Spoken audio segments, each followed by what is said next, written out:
Hola, mi nombre es Alicia Karim Méndez Valladares, soy estudiante del tercer cuatrimestre de la licenciatura de Odontología. Les voy a hablar sobre la técnica de bloqueo del nervio alveolar superior anterior mediante abordaje palatino. Esta es una técnica llamada también bloqueo del nervio asa mediante abordaje palatino o bloqueo del campo maxilar anterior mediante abordaje palatino. Es una técnica que nos ayuda a anestesiar y lograr la anestesia pulpar bilateral de las 6 piezas dentarias maxilares anteriores, es decir, desde el incisivo central hasta el canino de ambos lados. Una de sus características es que también proporciona una anestesia profunda de tejidos blandos de la encía y del tercio anterior del paladar. Esta es una técnica que se emplea cuando hay que realizar legrados o tratamientos dentales estéticos o procedimientos que no tengan mucha complejidad. Otra de sus características es que es la única técnica de anestesia que produce una anestesia pulpar bilateral con un único pinchazo. Hablando de los nervios anestesiados, como primero tenemos los ramos anteriores del nervio asa, es decir, los que van desde el incisivo central superior hasta el canino. Otro de los nervios muy importantes es el nervio nasopalatino, que este es el punto en el que vamos nosotros a infiltrar la anestesia. Ahora hablando de las áreas anestesiadas, como primeras tenemos las pulpas de los incisivos centrales y también de los incisivos laterales, como también en menor grado lo de los caninos también maxilares. Como podemos ver la imagen, se nota la pulpa de un incisivo lateral. Es una imagen de referencia ya que pues no podíamos nosotros representarlas. También tenemos los tejidos periodontales faciales asociados, es decir, la encía, y como tejidos periodontales palatinos podemos ver que marqué con un cuadro el paladar en su parte anterior. Esta técnica es recomendable hacerla con el sistema, como su abreviación en inglés dice CCLAD, que es un sistema de administración de anestesia local que es por medio de un monitor que permite que la administración de la anestesia sea automática. Otra indicación es que se tiene que usar en tratamientos dentales que sean en varias piezas dentales de maxilares anteriores, pues como mencioné, va desde el incisivo superior central hasta el canino. Y también que sean tratamientos en partes blandas como el paladar.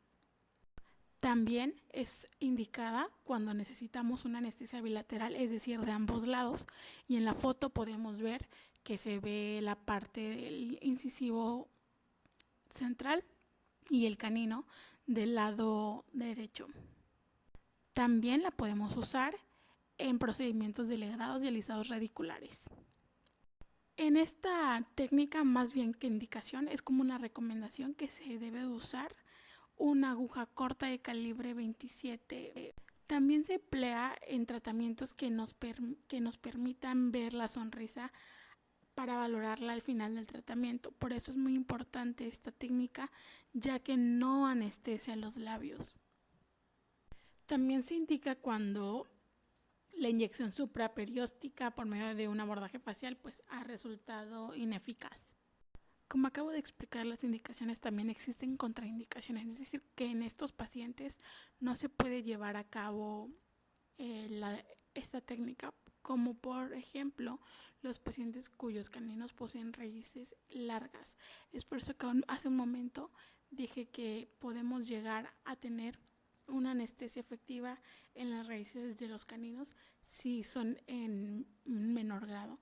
Tampoco se puede llevar a cabo esta técnica en pacientes que no puedan tolerar los minutos que se le administra, pues lleva de 2 a 10 minutos, 3 o 6 minutos en que estemos administrando la anestesia, y también es un poco dolorosa. Tampoco podemos llevar a cabo esta técnica si son tratamientos dentales que duran más de 90 minutos. Pero no todo puede ser malo, también hay ventajas de esta técnica. Como primer lugar tenemos que es una anestesia maxilar bilateral, es decir, como en la imagen podemos ver el cráneo. Nos da una anestesia de ambos lados, es decir, desde de las 6 piezas dentales maxilares. También es una técnica pues simple, es segura, podemos efectuar una valoración precisa en la línea de la sonrisa porque como mencioné, no anestesia los labios. Lo posoperatorio no cursa con molestias. Después de terminar el efecto de la anestesia no hay ninguna molestia. Y como dije, es recomendable usar el sistema de administración de anestesia local por medio del sistema CCLAD, en su abreviación en inglés. Hay inconvenientes al llevar a cabo esta técnica, como pues tenemos que administrar a un ritmo lento en el que el odontólogo se puede llegar a cansar. Es una técnica cansada para el odontólogo. Puede resultar también un poco molesta e incómoda para el paciente, ya que se necesita tener una posición muy incómoda que luego llega a ser para los pacientes. En ocasiones debemos administrar una anestesia suplementaria para los caninos. También no podemos administrarla demasiado rápido, ya que podemos provocar una isquemia excesiva, y sabemos que una isquemia es una reducción en el flujo de sangre en un determinado órgano o tejido. También para esta técnica está contraindicado el uso de anestésicos locales con epinefrina a una concentración de 1,50. Empezando con el procedimiento para llevar a cabo la técnica de bloqueo del nervio alveolar superior anterior mediante el abordaje palatino, nos debemos sentar en una posición de 9-10 horas mirando hacia la misma dirección del paciente según la ergonomía. Tenemos que tener en cuenta que el paciente debe de estar en una posición de decúbito supino, es decir, totalmente plano y con la cabeza y el cuello ligeramente para atrás para poder visualizar la papila nasopalatina con una mayor facilidad para el odontólogo. Antes de comenzar debemos de comunicarle al paciente que es una inyección que va a durar un par de minutos, que va a sentir una sensación de presión en el paladar para que él esté al tanto de lo que va a pasar. También para el odontólogo sería bueno emplear un reposabrazos y un reposadedos para que no sea cansado, ya que es una técnica bastante cansada para el odontólogo. Iniciando, como vemos en la imagen, el bisel de la aguja debe estar orientado hacia abajo, es decir, sobre el epitelio, y debe tener un ángulo de 45 grados. Como podemos observar en la imagen, hay un ángulo de 45 grados y el bisel de la aguja está inicialmente en el epitelio. En este paso del procedimiento usé una imagen de referencia, ya que era bueno dar una buena imagen ejemplificada para que todos entendamos que es una técnica de prepunción. En esta técnica vamos a usar o una torunda de algodón o un cotonete. Esto lo necesitamos ya que pues ligeramente la torunda va a sellar el bisel de la aguja para evitar que la anestesia salga, porque vamos a empezar a administrar el anestésico local en la superficie epitelial e irlo metiendo poco a poco de 1 a 2 milímetros. Si usamos la torunda en vez del cotonete, como se ve en la imagen, pues va a estabilizar la aguja y va a impedir que el anestésico gotee en la boca del paciente y así evitar pues un mal procedimiento. Por eso es que está altamente recomendado el sistema de administración de anestésico local por medio del monitor, es decir, que es automatizado. También existe otra técnica que se llama inyección del trayecto. Esto es decir, que vamos a introducir la aguja y vamos a ir lentamente entrando al tejido y vamos a ir rotando muy lentamente. Debemos de tener en cuenta que es una técnica muy delicada y debemos de tener mucho cuidado al momento de hacerla, y debemos de hacerlo de manera lenta. Debemos de ingresar la aguja, ir avanzando de 1 a 2 milímetros cada 4 a 6 segundos y evitar sobrepasar el 1 o 2 milímetros.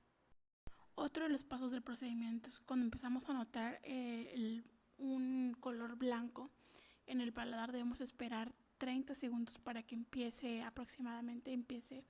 el efecto anestésico.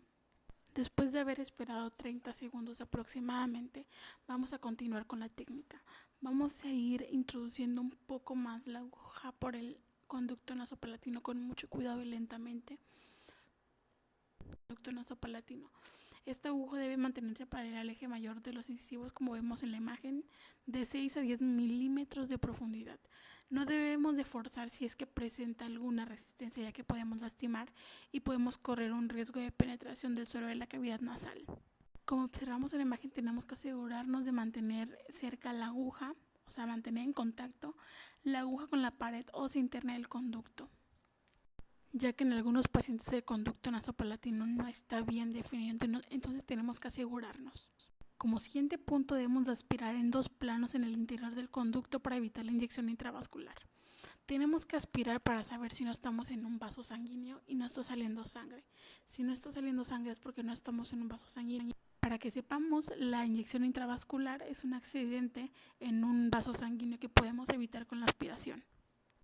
Como he mencionado anteriormente, el anestésico se debe administrar e inyectar a un ritmo muy lento de 0,5 milímetros por minuto. También tenemos que administrar un volumen total de 1,4 a 1,8 milímetros, no puede ser más. Aquí les presento unas fotografías mías haciendo una simulación de la técnica del bloqueo del nervio alveolar superior anterior mediante el abordaje palatino. También les presento la simulación de la técnica en el cráneo. Estoy ahí señalando el nervio nasopalatino. También en estas imágenes estoy señalando los ramos anteriores del nervio alveolar superior anterior. Por mencionar algunos síntomas y signos que podemos llegar a tener durante y después del procedimiento, como podemos tener una isquemia de los tejidos blandos, es esta parte cuando se empieza a poner blanca, cuando empezamos a infiltrar la anestesia. También tenemos ausencia de dolor durante los tratamientos dentales, que eso es muy bueno para los pacientes, para no sentir dolor. La anestesia es muy buena ya que no llega a anestesiar ni la cara ni el labio superior. Y esto nos permite evaluar la línea de la sonrisa después de un procedimiento estético. También podemos obtener un entumecimiento de las piezas dentales y tejidos blandos. Ya para casi finalizar, debemos de hablar sobre las medidas de seguridad y precaución. Debemos tener en cuenta que puede haber un contacto con el hueso. Debemos de tener una mínima tasa de aspiración. Tenemos que tener un avance lento, como había mencionado, de la aguja. Es una inyección muy despacio, muy lenta. Hay que tener muchísimo cuidado porque es una zona muy delicada. Debemos de tener un volumen muy bajo de anestésico. En este apartado yo hablo de precaución, que sería contra el dolor. Para que el paciente no sienta dolor cuando le estamos administrando la anestesia, hay que ir avanzando la aguja muy lento. Hay que considerar el uso del sistema de administración de anestésico vía automática. También tenemos que evitar a toda costa la isquemia excesiva, evitar múltiples infiltraciones del anestésico. Para finalizar, les hablaré sobre las complicaciones. Del primer al segundo día va a aparecer una úlcera en el punto de inyección del paladar, es decir, en el punto del nervio nasopalatino. Esta es una bolita roja que va a ser autolimitada, se va a curar. Y pues para prevención que no aparezca, pues debemos de anestesiar muy despacio. También tenemos que tener mucho cuidado ya que podemos tener un contacto inesperado con el nervio nasopalatino. También tenemos que saber que tenemos que tener en cuenta la densidad del tejido, ya que podemos ocasionar que salga expulsado a chorro y le dé un lugar de sabor amargo al paciente. Tenemos que aspirar mientras vamos a retirar la jeringuilla para evitarlo. También esperar de 3 a 4 segundos antes de retirar la aguja para permitir que la presión vaya disminuyendo. Esto sería todo por mi parte, muchas gracias.